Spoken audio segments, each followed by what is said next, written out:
কমিশনের রিপোর্ট প্রদান করলেন।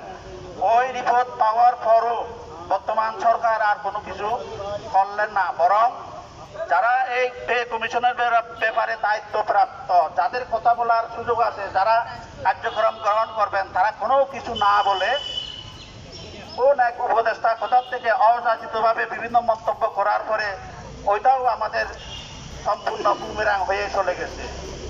আমরা এর জন্য এখন সম্পূর্ণ হতাশ হয়ে গেছি।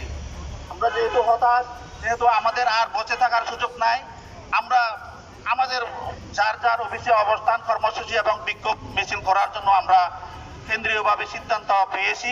সেই হিসেবে আজকে আমাদের অফিস প্রাঙ্গণে অবস্থান কর্মসূচি।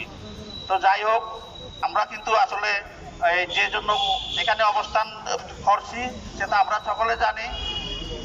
আমার মনে হয় এখানে যারা মূল দায়িত্বপ্রাপ্ত বাংলাদেশ সরকারি কর্মচারী দাবি আদায় ঐক্য পরিষদ যারা আছে, কেন্দ্রীয়ভাবে যোগাযোগ করা দরকার।